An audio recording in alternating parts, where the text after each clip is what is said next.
Well, greetings everybody. I'm very happy to have Clive Thompson back on my on my channel now, who's been doing some very serious research on equities, and it's very good for me and fun for me to come back as an ex-city man to start talking about equities, which I haven't really talked about for some time.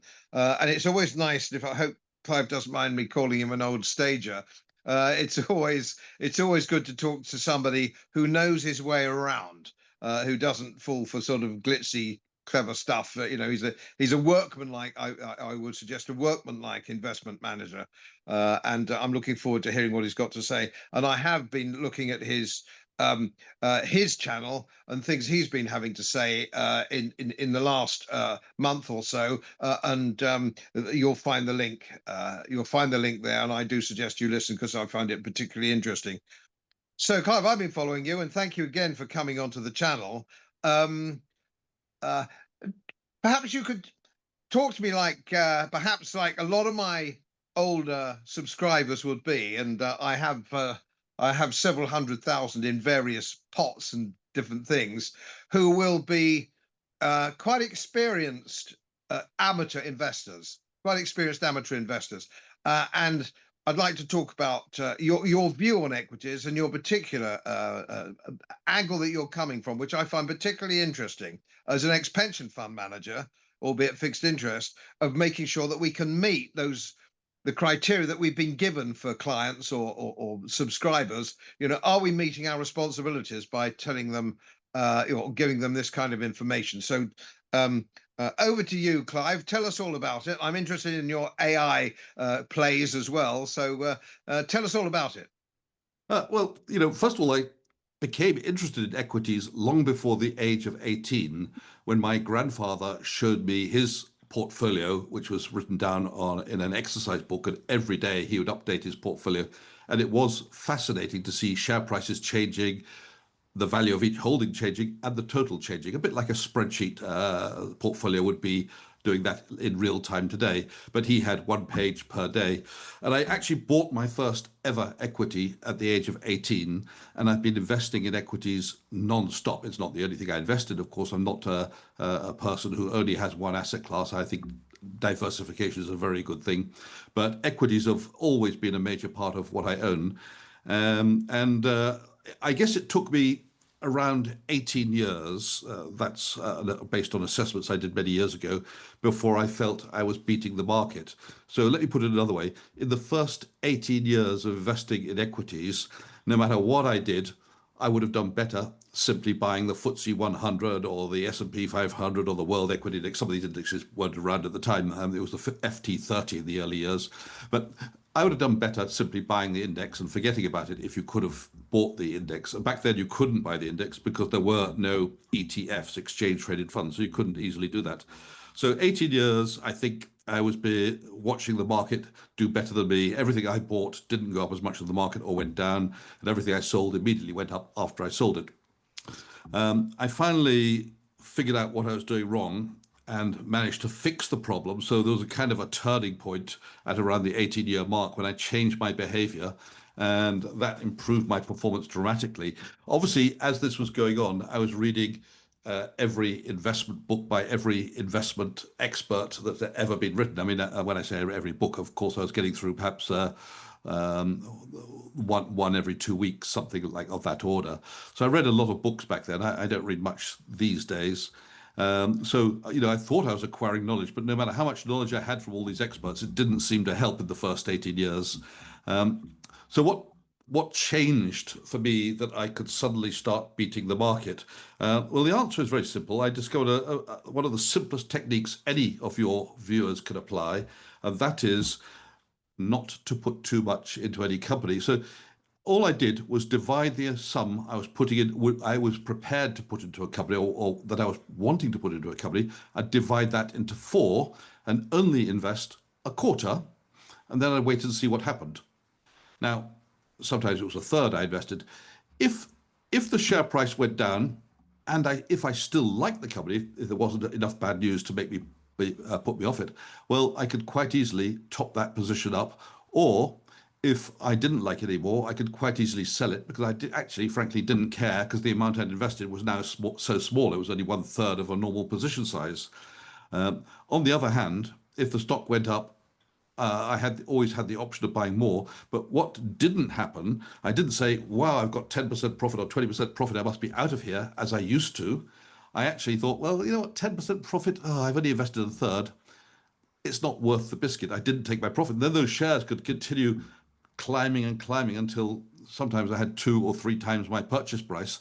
So that was, I think, the turning point. So when you buy stocks, even if you're applying all the expertise of all the investment experts since the beginning of time, you're still only going to get 50% of them which go up and 50% which go down. Well, actually, maybe it's 33 go up, 33 go down, and 33 do nothing at all.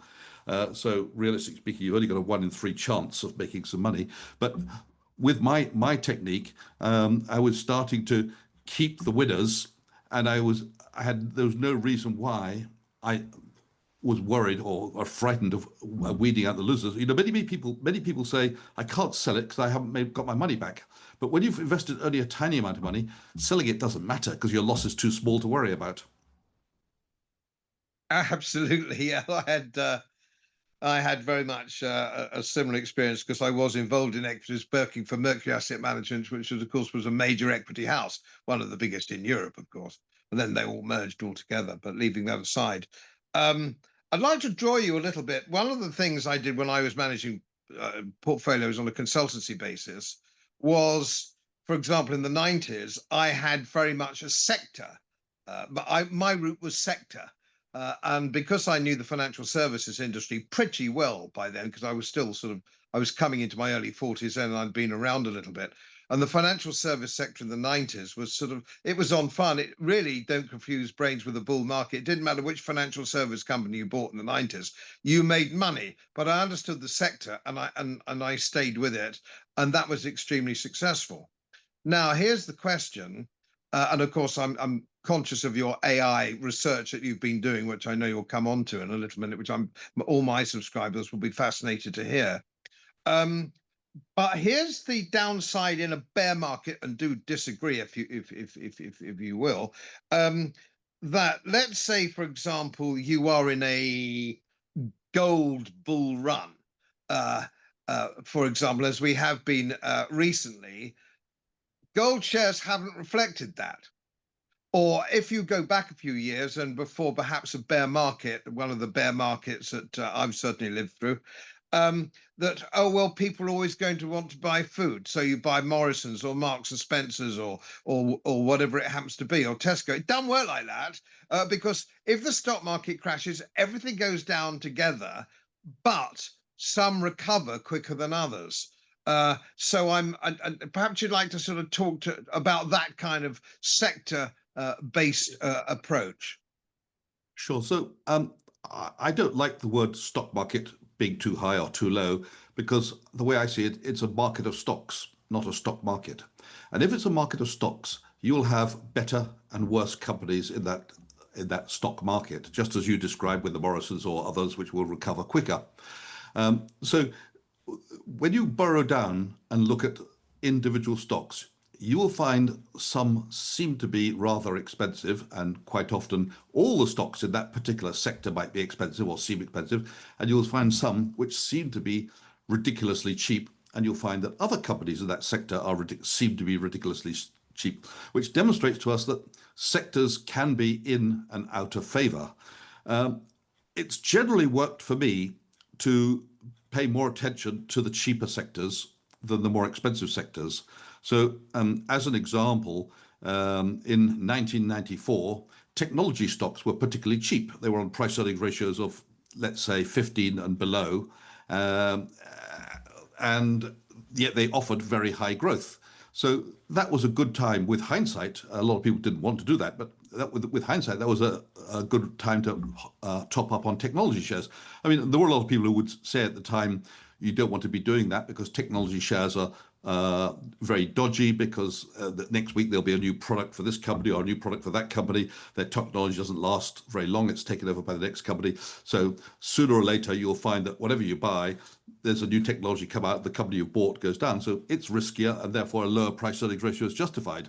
But by the time we got to the late 1990s, everybody said a higher price earnings ratio is justified because the growth is going to go on forever. And look, we've got this wonderful thing called the World Wide Web, and there are companies left, right, and center setting up websites, and they're going to be ahead of the curve because people can now go to a website and buy things or view their products. Well, you couldn't really view products in those days because they didn't have pictures, didn't work very well on the internet. But certainly you could find a lot of information about things. And people thought that the World Wide Web was going to change the world, and we now know it did. But those companies which were ahead of the curve were the ones which were racing to the moon.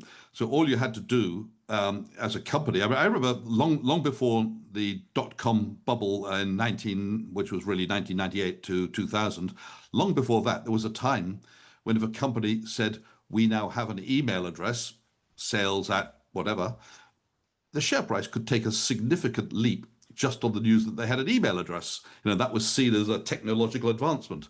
And of course, later on, websites came into existence or started to appear more frequently, and those shares started to boom. And then, of course, the internet commerce was just this very nascent.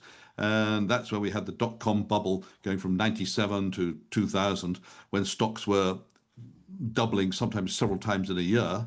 But it all popped in March 2000 when suddenly technology stocks started going down. Now, by the time that had happened, I'd been writing to people who were interested. I had an email newsletter back in those days. I don't anymore.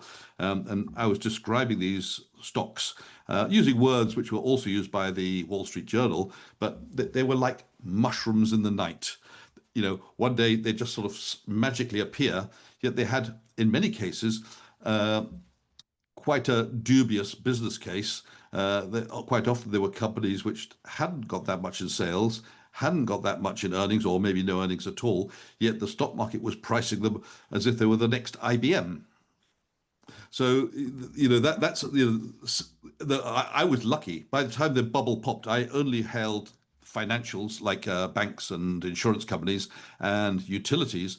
And as the bubble popped, it was that sector which went up when the whole market itself was dropping like a stone. Now, coming back again, these days I try not to be too focused on sectors, as you mentioned. I try to have a little bit in every sector, but to own what I perceive to be the best stock in each sector, or maybe best 2 or 3 stocks in each sector. And if you really burrow down, there's probably hundreds of sectors, but let's say there's 20 or 30 main ones. I like to have something in every sector and not be overweight. I also like to have something in every country, or at least every investable country. And again, I don't want too much. So you'll find that compared with other investors, I'm very, very underweight USA. I don't think it makes any sense to have 50% of one's portfolio exposed to one country, any country for that matter. So, if I could get it down, if I get a typical country down to 20% or less from investment terms, that's good.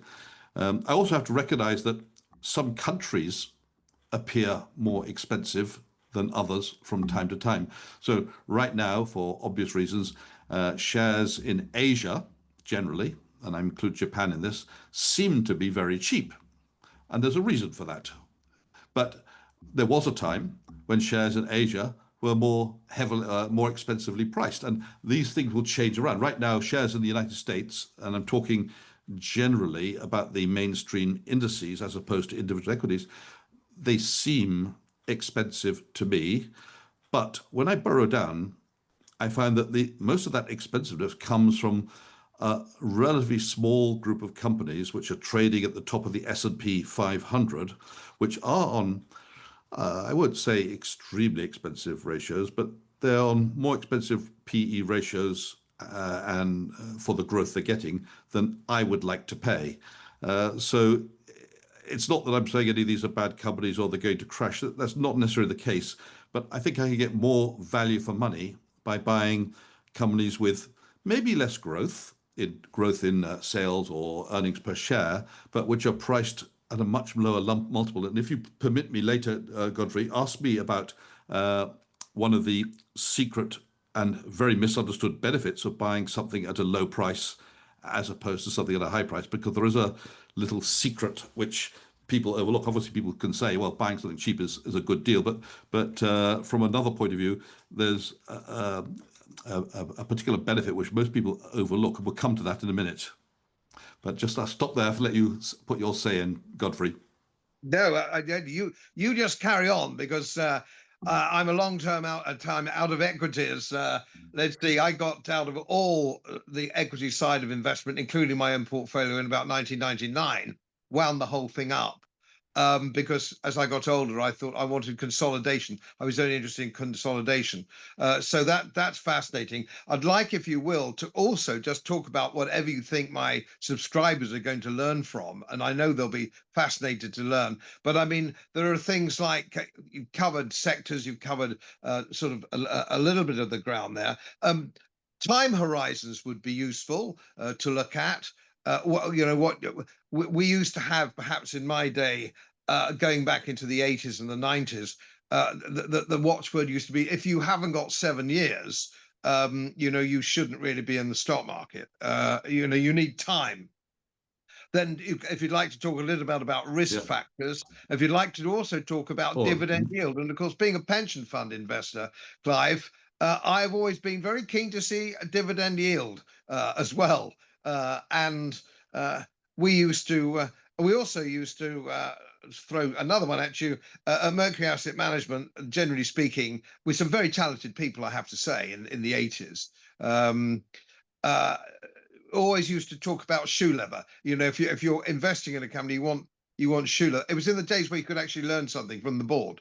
When before the board said, if you don't know this, we didn't tell you, or we can't tell you whatever you don't know because we're breaking the rules. So that's another thing. Visitations, what have they got to say? How do we look at all these things? How would you look at these things? Tell us all about that. It is a bit of a dove. My people, my subscribers are all pretty wick, as we say up in Yorkshire. They're all pretty wick, and of course, managing equities is something of a dark art. So give us whatever secrets you can. Okay. Well, first of all, I'd just like to stress I'm not an investment advisor. I'm retired. I've been retired for 3 years. So I'm not giving any advice. I'm not doing anything for money. I don't have any newsletters to flog or products to sell. So everything I say is from the heart and what I believe in, not based on some trying to push anything. And whatever I say, please don't take it as investment advice. But it's what I'm talking about is what I do. Now, one of the things I've been doing on LinkedIn each year, at the start of each year, rather at the end of the previous year, I publish an investment portfolio. I call the portfolio each time, I call it Beat the Benchmark. So Beat the Benchmark, or Clives Beat the Benchmark 2024 portfolio, Clives Beat the Benchmark 2025 portfolio. And this is a portfolio which I invite people on LinkedIn, if they would like a copy of the portfolio in a spreadsheet with all the fundamentals, and of course the share prices updating automatically, they can write to me and I send them through that Excel spreadsheet with all the list of shares for each year. And there must be many hundreds of people who've written to me and got it.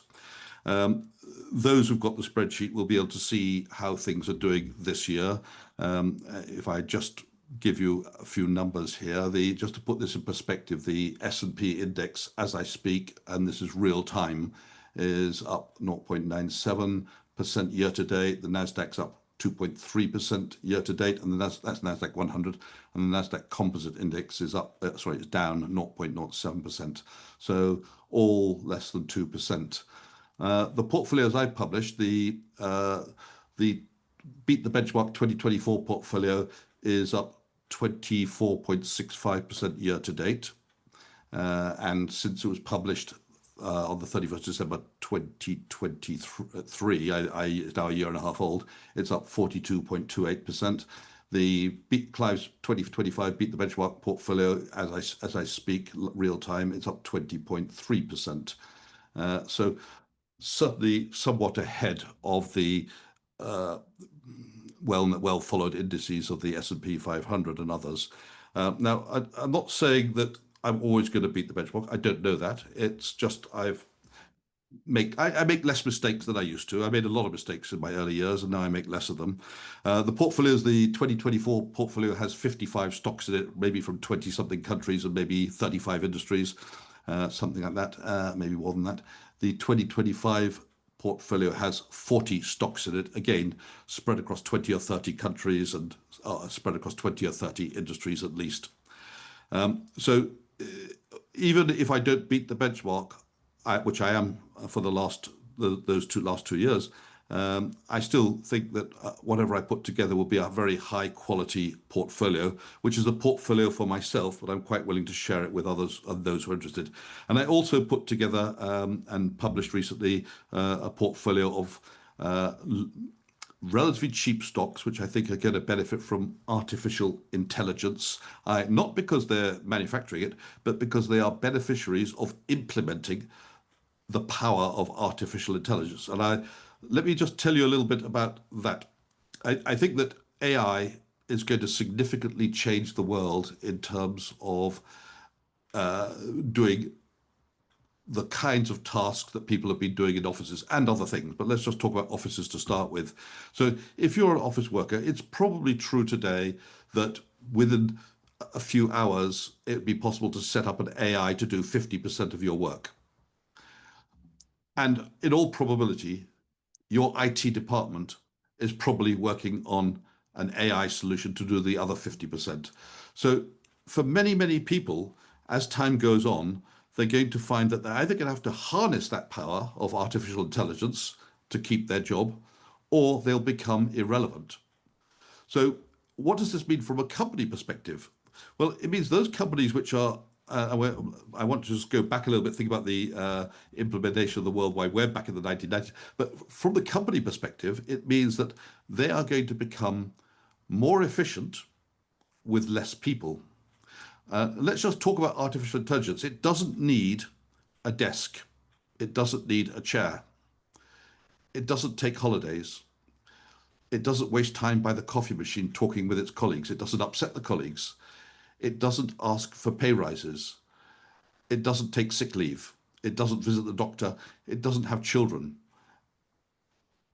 Artificial intelligence is working 24 hours a day, 7 days a week, 365 days a year. From an HR point of view, if you can replace a human with AI, and I don't want to say this is good or bad, I'm just pointing out the economics of it. If you can replace a human with an AI machine, for a fraction of the price, you could produce many multiples of the same work, if you could do it. So you can imagine that every IT department in the world which has woken up, and many of them have not yet woken up, but they will, as they wake up, they'll be starting to look for AI solutions for many of their office workers. So what did I do when I produced this AI portfolio? My starting point was to go and find out which companies in the world have actually used or are actually using AI and are actually talking about it and talking about the actual savings that they are making from it. Now, that was just a starting point, and I'm going to give you one company which I didn't buy, but I'll just talk about that one very quickly, and that's Walmart. And I'm not recommending that at all. Actually, I wouldn't buy it, but it came up on my list of many, many companies who are using AI. Now, Walmart, they've just announced their results. They have more sales than ever before in history. They've got more profits than ever before in history. Yet the number of employees they've got is 70,000 less than they had 10 years ago. Where have all those employees gone? Well, they've been replaced by machines, by automatic checkouts, and of course, going forwards, they're going to be more and more be replaced by artificial intelligence applications. So that's just an example of a company. It's not one I'm recommending to buy at all because it's too expensive. I think it's on 40 times earnings. It's way too expensive for me. But what I tried to put together was a portfolio of cheap companies from all countries, and I didn't choose any American ones deliberately. That was a choice. So it's basically European and Asian companies. So I tried to put together a portfolio of, how many was it now? I think it was 32, I can't remember now, but no, it's 14 companies, only 14. I put together a portfolio of 14 companies from all around the world in different industries who had said we are using AI and specifically were quoting about the savings they were making from the use of AI. And this wasn't just staff costs. This would be in terms of, let's say it's a company looking for minerals. They can speed up the analysis of the areas of land where they're going to look at the samples to get much faster solutions. It could be implementing logistics solutions so that you can move your trucks and your lorries around in a better way. It could be, there was a company in Australia, RTZ, Rio Tinto, as it's now known, which have got 1,500 kilometers of railway lines, all now run with autonomous rail trains. But to move them to the right places at the right time, they're using AI to work out what the best solution is. Whereas in the past, you'd have had to have an army of humans with, I'm going to say spreadsheets or calculators or whatever they had to do that. So all around the world, there's cost savings coming, but there are some companies which are already doing it and are way ahead of the curve. Now, the 14 companies are just a small snippet of the many, many companies which are saving money thanks to artificial intelligence. But one of the driving factors in this list was to try and produce companies with something that you mentioned, Godfrey, which is dividends and a low multiple and growth. So collectively, I was looking for companies with future growth as forecast and past growth as happened, looking for companies with a good dividend yield. The average yield on these companies looking forward is in excess of 5%, which is a higher yield than last year. The average price earnings ratio, I think, comes down from last year's trailing 14 point something to forecast 11 point something. So relatively cheap from a price earnings ratio. Now we can argue whether 11's cheap or not, but it's certainly on the cheaper side of the market average. Which is sort of more like, if you look in America, probably 20, and if you look in the rest of Europe, probably 16 times. So cheap companies with a decent dividend, harnessing AI, and these companies, as far as I saw it, after a lot of research, I saw them at the forefront of utilizing the power of AI to improve their output, have better quality products, make less mistakes, and of course, save costs in various areas.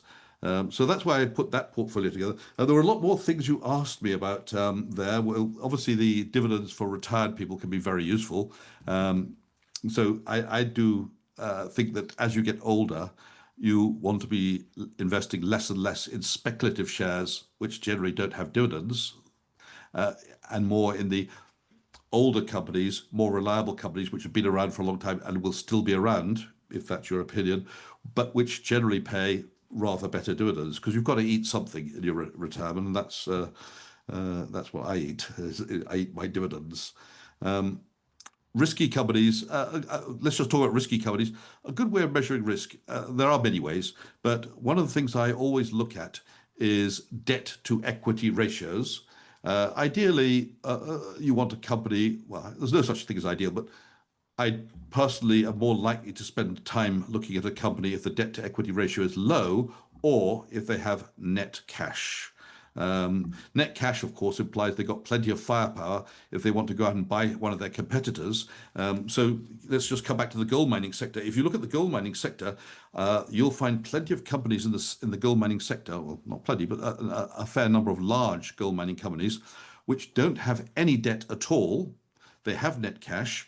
And they're looking at some of their competitors, some of the juniors who have a lot of gold in the ground, but don't have any money to dig it up.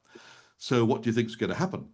Well, the big boys who've got the cash are going to merge or buy the smaller companies, some of the smaller companies who've got no money, but lots of gold. Why is that going to happen? Because the big companies need to replenish their reserves. And what better to buy is a struggling small company who can't dig anything up. Because they have no choice. They'll have to accept your offer, more or less. So I think there's a lot of that's a particular sector where there's a lot to be looked at, and opportunities are everywhere. You just have to find the right companies. And I have, by the way, published a list of those companies too for those who are interested. To a certain extent, I'm a sort of an economist. I'm an Austrian school economist as well. Some of the things that strike me there, the great Frederick Bastiat, it's the unseen. It's an economic. You get there's an obvious side here, where this is good. This is obviously very good. What is the unseen downside that could impact that? Just kicking a few things around. For example, I noticed when I was looking at your some of your work last week, you were talking about, or there was an implication that you were happy with Paribas, for example, and Allianz, um, which I would in the old days, and I let everybody of my people know that are watching me on my socials. I'm long out of equities these days, so I don't pretend to be an expert. But with circumstances like that, I would regard that now as, if you will, a retired professional, long-term retired, long ago retired. That was heavily a bond play. So if you've got insurance companies or banks, a lot of their reserves are either in share capital or bonds, by the nature of the very beast. So I'm very bearish, as it were, on bonds, and so that is one balance which I'd like to ask you about. The other, of course, and I was around in the city in the 70s and the 80s, was the expertise with which new technology or AI is introduced to a company. My experience over 20 years from the 70s to the early 90s were the people that were introducing it were still dinosaurs, and they didn't know anything, and they were easily snowed by people who did. Their tech departments would run rings around the financial officer or run rings by the CEO, who didn't know, didn't want to admit he didn't know and didn't understand, and disasters were made. And of course, there's lots and lots of those. One of the ones was the merger of the Commercial Union, the Product Mutual, the Norwich Union, all the rest of it. Aviva, I think it was Aviva, who made such Yeah. a terrible bollocks of it all. The dividend should have gone up because it should have been a concentration of all that wealth, and it wasn't. They made such a hash of it, and nobody lost their job. Nobody ever loses their job at the top when IT is, because it's a mystery world to everybody. And one other thing, just to get you fired up on these things, because I know you're an expert in this field. For example, AI with companies like BT. And my people watching this, my subscribers will know, it is impossible to phone BT and get a human being to help you. Impossible. Correct. So there is a big downside to AI, who stopped communicating with their customers. So what we don't know is what is lost. What we don't know is the supermarkets, and this is starting to come through in Britain, the supermarkets who installed machines all the way along the line and took away their girls on the checkout became unpopular, and they're having to put the girls back on the tills. And one final point there, as I'm just remembering stock story stuff, British Midland Airways. I was flying to Brussels and Strasbourg all the time. British Midland Airways. Well, they installed all these machines that you did yourself. You issued your own ticket and all the rest of it. Well, I was flying business class with lots of other businessmen who never could make it work. They didn't understand it. They didn't want to understand it. And in the end, all the girls that used to sit on the desk issuing your ticket used to stand by you and work the machine for you. The actual reality of some of this. And so I think perhaps when you're thinking investing in AI, you need to look, do the company in doing that, do they know how to do it? Well, therein lies the problem, which maybe explains why it perhaps will not come all in a rush in the next 12 months, and it'll probably take the next 10 years to be fully implemented, and we'll see the number of staff go down slowly as opposed to very quickly. So just on some of the things you mentioned, let's take, for example, Aviva. They did have a terrible time, but recently, I don't know if you are aware of this, in the last couple of years, they've returned a lot of money to their shareholders by doing some sort of share consolidation. So anybody who had Aviva shares actually didn't in cash terms, getting in cash in the door, didn't do too badly. I think it was quite a huge amount that they paid out as a lump sum from some sort of share consolidation. I don't know if they've been increasing the dividends, but I know they haven't cut it. What else did you touch on? Yes, banks and insurance companies and the people at the top of the pile not knowing what's going on. Nothing's changed, That's still the case. In many companies, the people at the top of the pile are oldie fogies like me, who literally don't really have a clue about what's going on and what's possible from the IT department, and the IT department is really running the organization.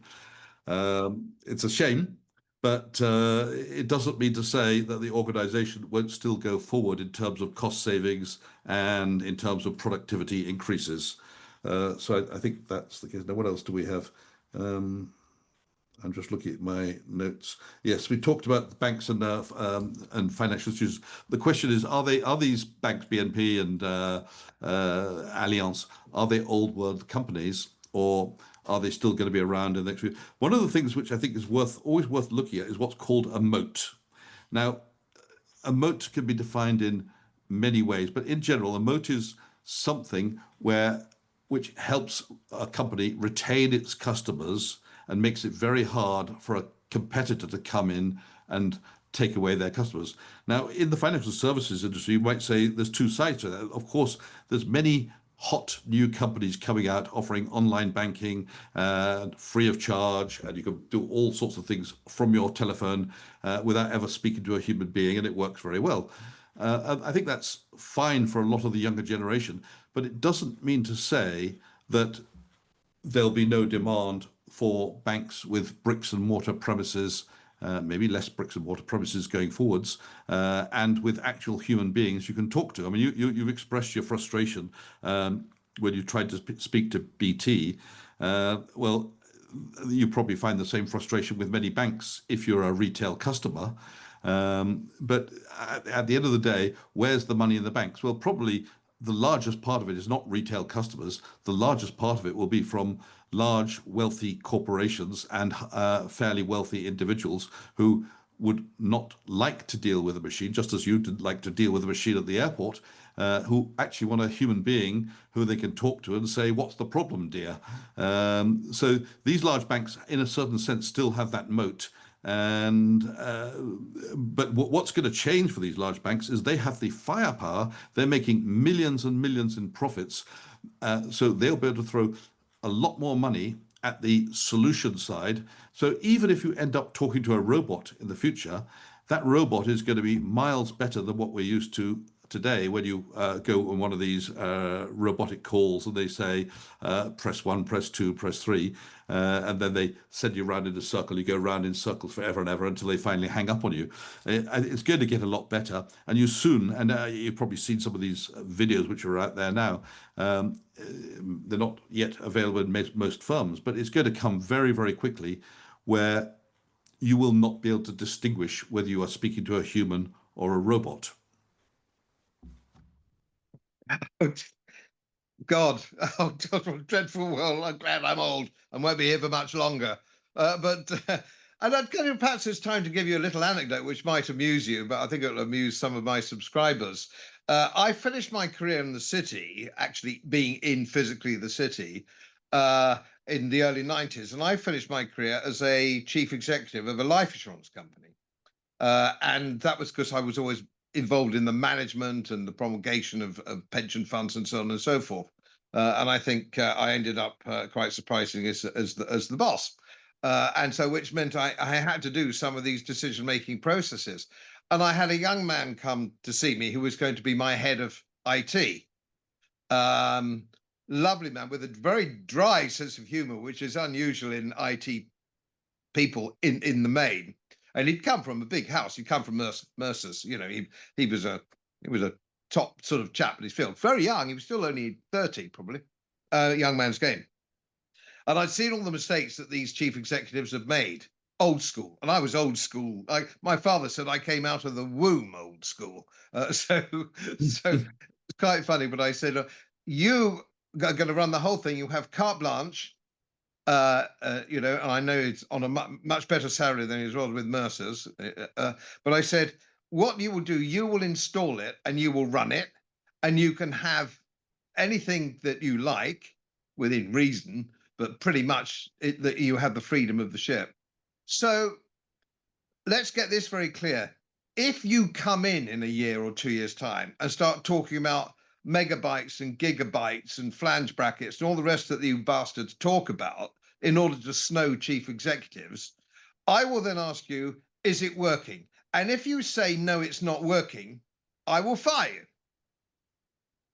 I don't care whether you put sellotape over it, glue, whatever you do, but it will still be working. Don't come in and give me bullshit if it's not working. And about 2 years later, he came in to me and he said, he remembered it. He remembered the conversation very well. He said, I've nearly run out of glue and nearly run out of sellotape. And I said, you remember the conversation? He said, yes, yes, it's still working. And he fled out the door. I think eventually we replaced it after 3 or 4 years. But I think of the chief executive, he's the boss. He actually, it was the same in the army many years ago. If you've got a good sergeant, a good sergeant major, you give them freedom, you give them elbow room, you pick the right man. And then you don't try and drive from the back seat. And I've seen so many mistakes made at a very senior level by people not dealing with their IT people, letting them get in the driving seat. I thought I'd just give you that anecdote. Well, that's an excellent story, and you're right in a way. You've got to let people get on with the job and not interfere and try and run it from the back seat. Otherwise, you just become a dictator, and then nothing ever happens except what you want, which won't necessarily be the best solution. Just an illustration about software systems not working. It's becoming a lot easier, much to the annoyance of programmers, I think, because that's called coders, at least the old style coders, because now it's possible to write computer code in seconds or minutes if you know how to give an instruction. So I'd just like to illustrate that with a personal story. I have an 8-year-old son. He's going to school now, and I've started to teach him a little bit of Python and also how to utilize artificial intelligence, because I think that's the way the world goes. And I said to him the other day, before you go on the iPad, I want you to go and write me in Python a Space Invaders game. 10 minutes later, he was back with a Space Invaders game. How many keystrokes did he do to do that? Just 2. So he didn't type on the keyboard. He went to his keyboard. He hit the command key twice, which opens up the microphone. And he said to an artificial intelligence program called Claude AI, he said, write me a Space Invaders game where the left key moves my spaceship left and the right key moves my spaceship right, and the spacebar fires rockets, and let the invading aliens fire rockets at me and give me 3 lives. Then he let go of the space, stop the text. AI then took, I don't know, a minute to write the code. Then he cut the code, pasted it in VS Studio, and ran it.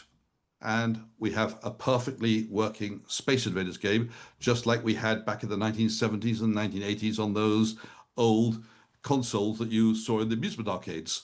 Now, if an 8-year-old could do that in 10 minutes, and it was working first time, there was no question of having to debug it or anything, it means that the code which is going to be coming out of IT departments is going to be coming out a lot faster than it ever did, and with far less mistakes than it ever did, because you don't actually have to be an expert in coding these days.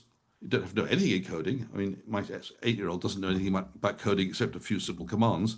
All you have to be able to do is be capable of giving a simple instruction to artificial intelligence to write the code that you want. I've done lots of things just as experiments. For example, I've said, write me a chess program which makes legal moves. It works first time, no question about it.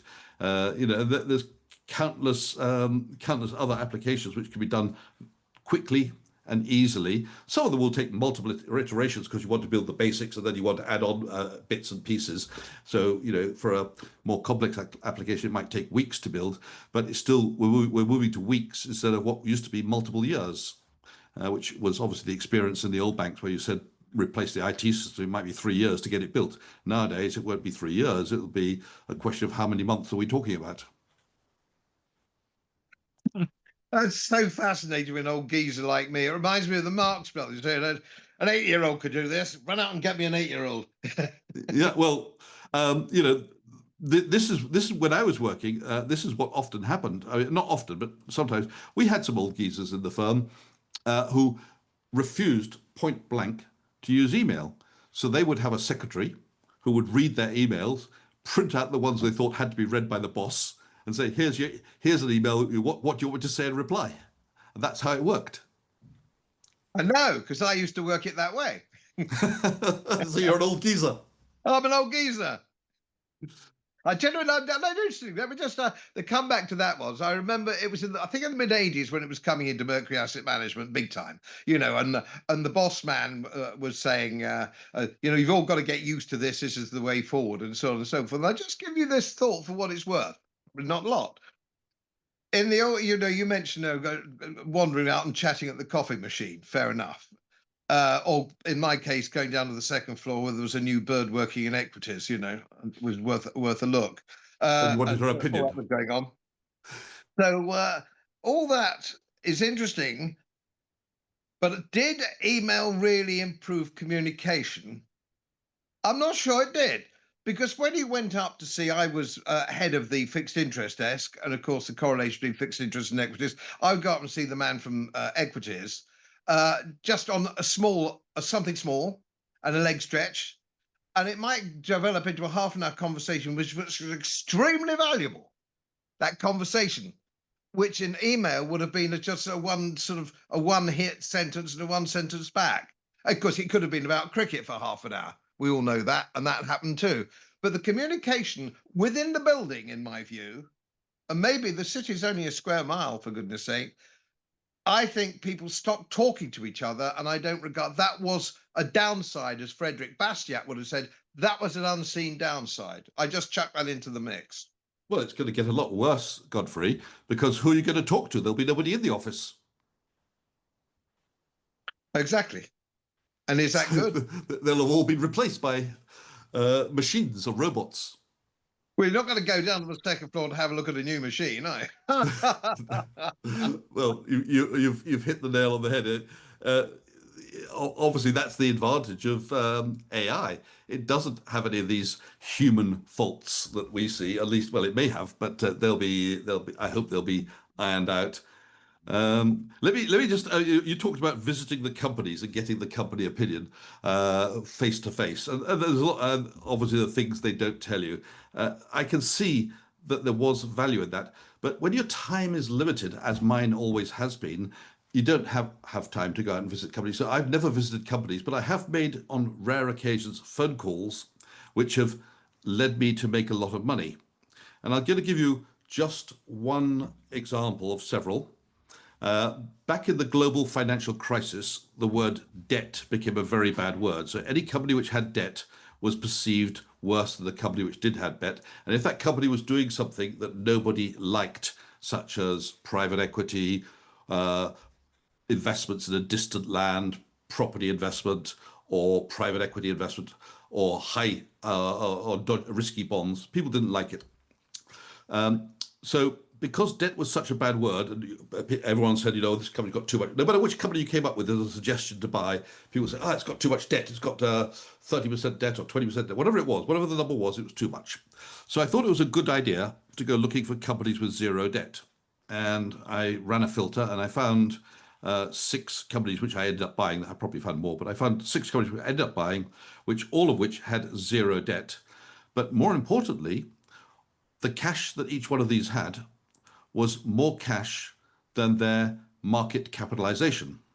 So these were companies in businesses which nobody loved, the very unloved businesses.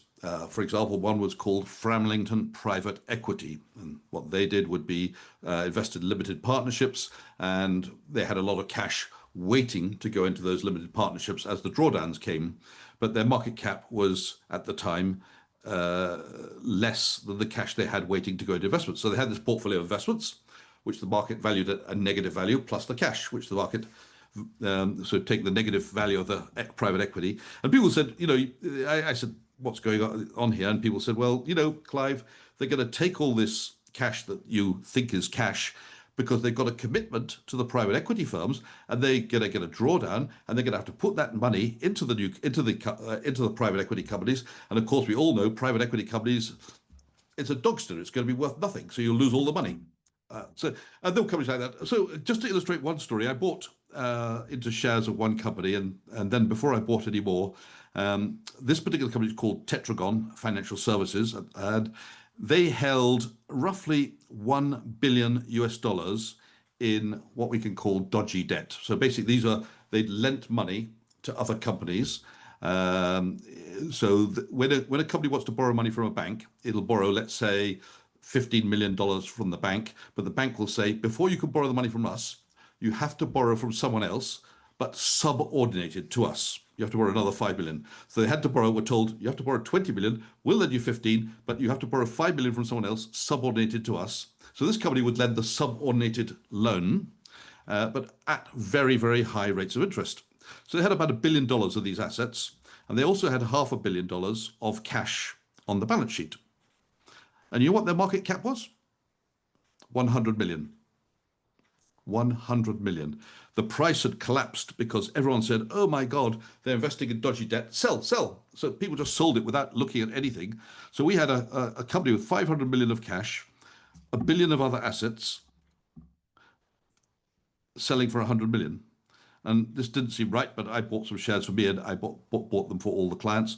And eventually, people kept saying to me, you're a fool, Clive. They're just going to take this cash and going to invest it more of it into that high yield, dodgy debt, and then it'll all be worthless. So in the end, I rang up somebody in the board of directors, I think they were in Guernsey, and I said, can you explain to me why you've got a market cap of 100 million when seemingly at the end of last year, you had $500 million in cash and no debt?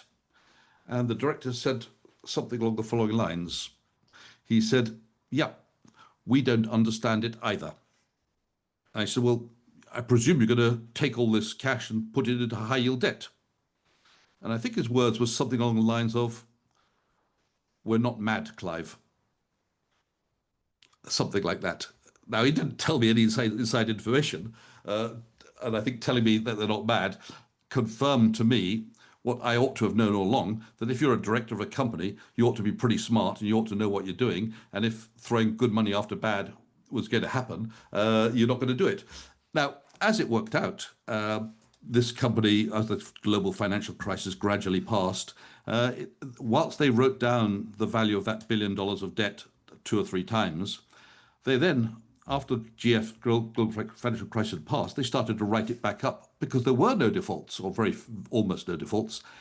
So, in fact, that the whole of that money, that asset, $1 billion, was in fact intact, as was the cash. And at the time they were paying, we had a share price of $1. They were paying 3%, 3% a quarter in dividends. So that was 12% a year coming in. To my knowledge, they never decreased the dividend since then, and I believe they're now paying 11 cents a quarter per share. Obviously, the share price is much, I think it's 15 times or 14 times what it was back then. And I've still got some of the shares. Unfortunately, I sold as the price went up. I sold to top slice. But it just goes to show, if you have a special situation in the market, whatever it is, it always throws up opportunities. There were opportunities when Russia invaded Ukraine. There were certain companies who were priced down to almost nothing because of their Russian assets. When we had the COVID crisis, you had the shipping companies, the oil companies, the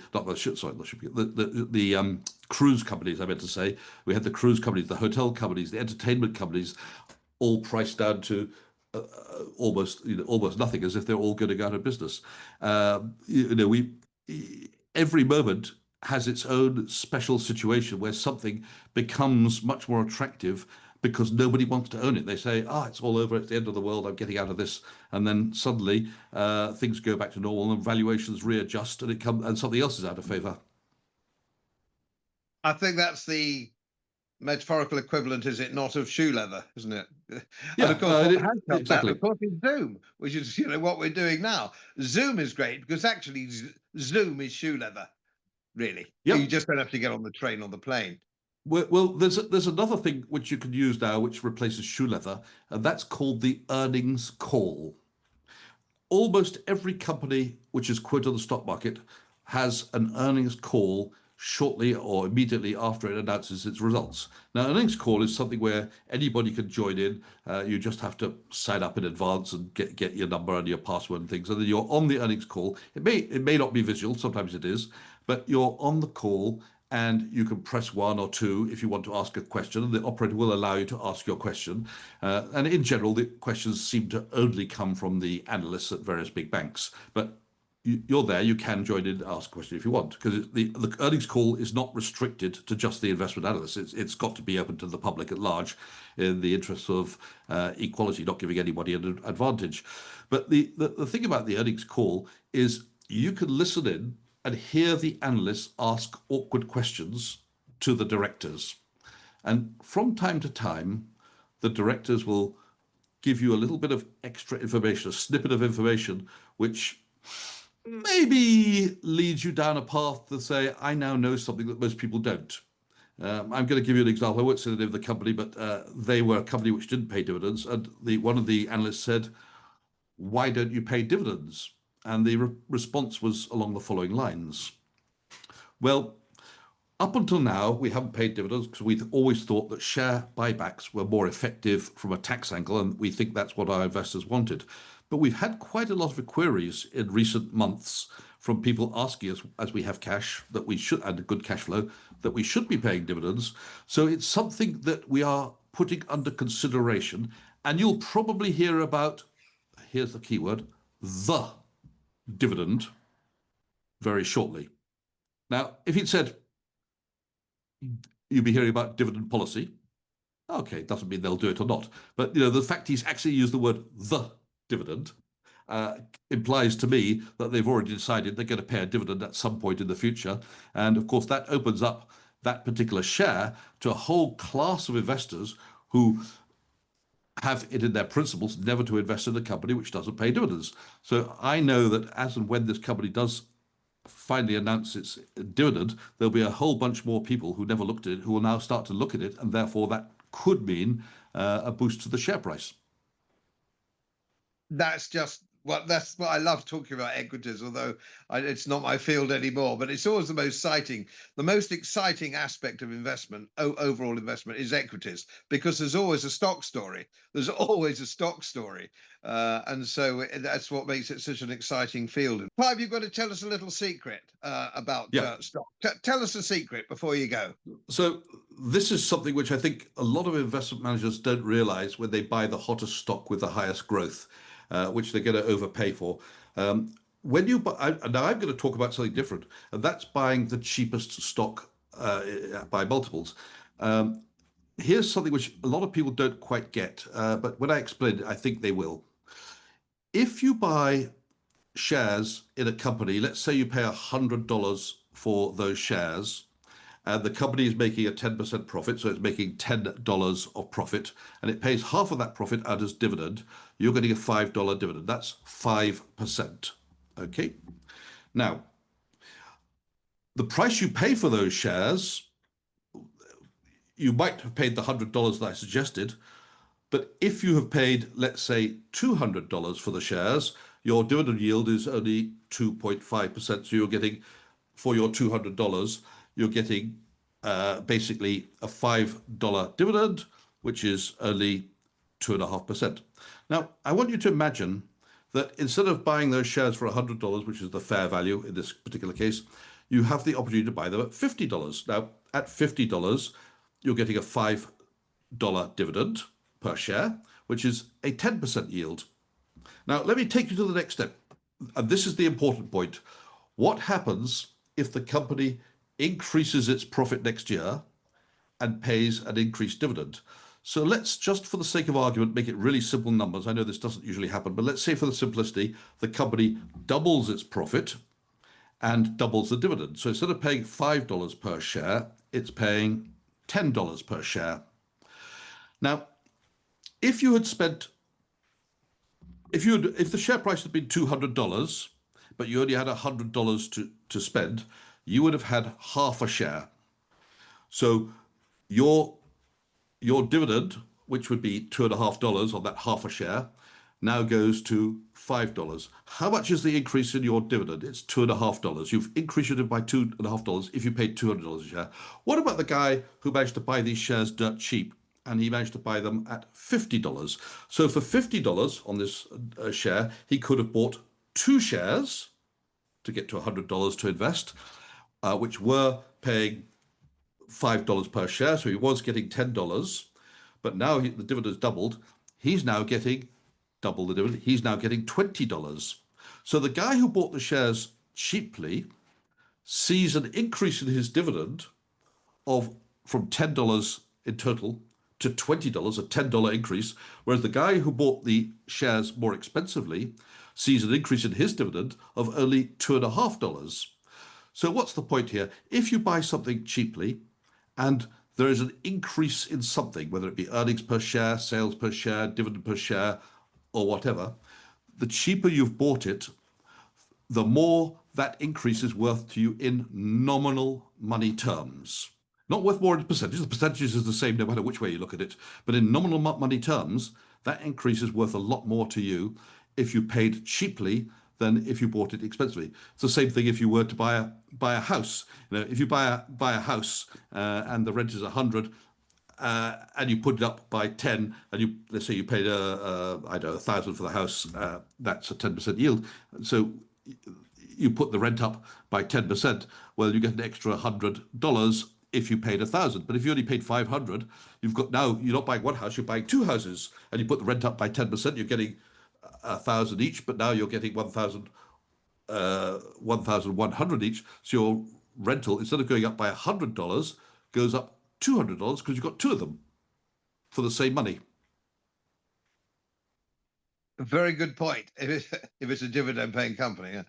Well, it could be anything. It doesn't have to be dividend. All you need to have is growth in something. I mean, it works equally well for growth. Obviously, you're not getting it back if it's growth in profits or growth in sales, but down the line, you're expecting it to get it back as they start to pay dividends at some future date. Marvelous, marvelous, absolutely top stuff. Clive, I'm going to let you go now because I've taken a lot of your time. And I'd like to thank you very much on my behalf, and certainly on behalf of all my subscribers, for your expertise. Of course, I'll be chugging along the bottom line as how everybody can actually get access to your expertise and the way you do things and so on and so forth. And that's going to be extremely helpful. So thank you again. Yeah, and so anyone who would like that spreadsheet, which has also got the methodology to use to pick market-beating stocks, can write to me via LinkedIn. That's the only way to get in touch with me, and I'll be happy to send you the spreadsheet. Thank you so much.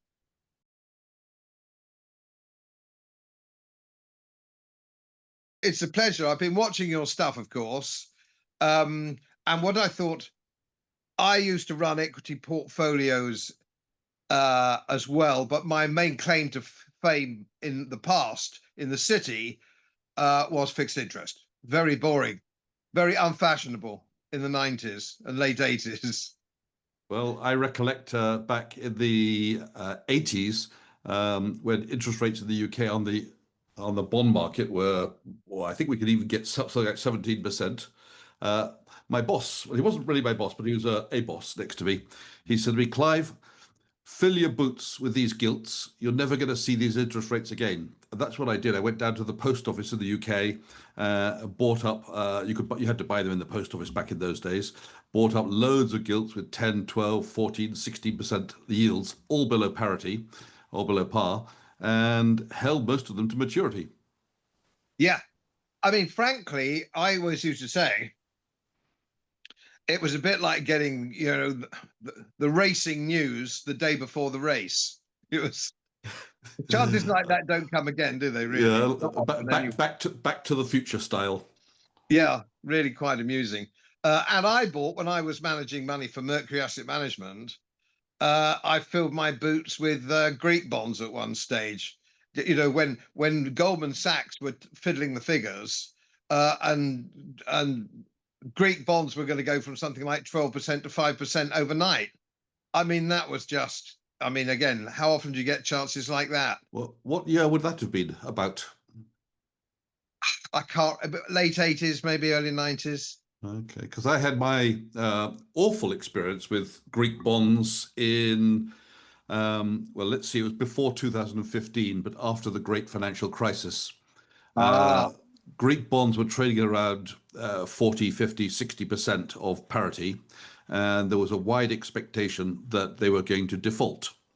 And the question was, if they do default, how much of a haircut are we going to get? Is it going to be 30, 40, 50, 60, 70%? And how much will you get in any form of subsequent recovery? But it seemed like a good bet buying around 40, 50% of parity because based on the interest rate, the coupon, let's say the coupon was 6%, you were actually collecting 12% while you waited for them to default. So I thought it was quite a good bet, and I bought a whole bunch of Greek bonds maybe two of them at the time, fully expecting that it would default and I'd get something back, which I hope, including the interest, would be more than I paid. What then happened was something that nobody could have foreseen or expected. The European Central Bank, jointly with the IMF, forced Greece to change its law so that instead of bondholders ranking pari passu with each other, they allowed any holder, they asked the law to be changed like this, so that any holder of 30% or more of Greek bonds would be able to dictate terms and agree new terms on behalf of all the holders. So having changed the law, the ECB then said, well, we've got more than 30% of Greek bonds, so we're going to decide as follows. We and the IMF will get repaid 100% in full, and everybody else, including Clive Thompson and all these hedge funds who've got Greek bonds, can go whistle. So I ended up with a bundle of almost completely worthless bonds paying very, very low interest rates, certainly not the 30 or 40% I expected to get on a recovery. It was more like a couple of percent. So basically, ECB screwed the world over, including small guys like me, by getting rid of the pari passu rule, which meant I had absolutely no vote in the outcome of the negotiations. So the small shareholders, investors, it wasn't small, the hedge funds who had the money, took the European Central Bank and others to court to get restitution. But the highest court in the land, I think it was in Hague, decided that although small bondholders had been gypped out of their money, the necessity to save the European Union's monetary system was far greater than the interest of the small investors, and therefore no compensation was due. Well, of course, my history is well known. I knew these bastards for what they were, and that's made me a Brexiteerian whenever it was, because I could see those just run by a bunch of gangsters. But of course, I was great because they were drachma denominated when I bought them. And so then they let Greece into the euro, which was absurd. And that's when the interest rates came down. And my fund just went, my fund is still, no fund in the city, fixed interest fund, had ever performed as well as that, and still hasn't to this day. The only other person who was with me on that was Dr. Zemek at M&G Bond Fund. And I went to see her as well. Fearsome lady. I don't know whether you ever met her, Dr. Zemek. No, I didn't. Very big, fearsome lady. Anyway, I went to see her. Took a bit of courage for a poltroon like myself when it comes to women of that nature. So anyway, I went to see her and I said, is it just me? Am I missing something here? I'm about to fill my boots as a drachma denominated 12% bond goes into the euro. It's going to be, because I don't buy this Deutschmark is a proxy for the euro is a proxy for the Deutschmark, which was the thinking then. That was how people thought, that the euro was proxy for the Deutschmark. And anybody, of course, I was getting a bit older even then. I'm old now, but I was, by dealers and bond and fund managers, I was getting quite old and a lot wiser. And when I go to the city now, I look at some of these characters, I go, "Bah, you haven't even started shaving." I recollect this was around 1999 and 2000 as we went into the euro. I didn't buy Greek bonds, perhaps I should have done, but I bought some Italian bonds on the same principle as you, i.e. that the interest rates were going to converge. It's a rum game that we've lived through, and I think there's more to come. As most of you know, my work is very heavily independently research based, and I get my information from all over the world. It would help if you press the subscribe button and the little bell next to it, because the more subscribers I have, the more likely it is that international independent research institutes will share their material with me. It's most helpful, and then of course I automatically share it with you. So surprise, won't cost you anything. Thank you very much.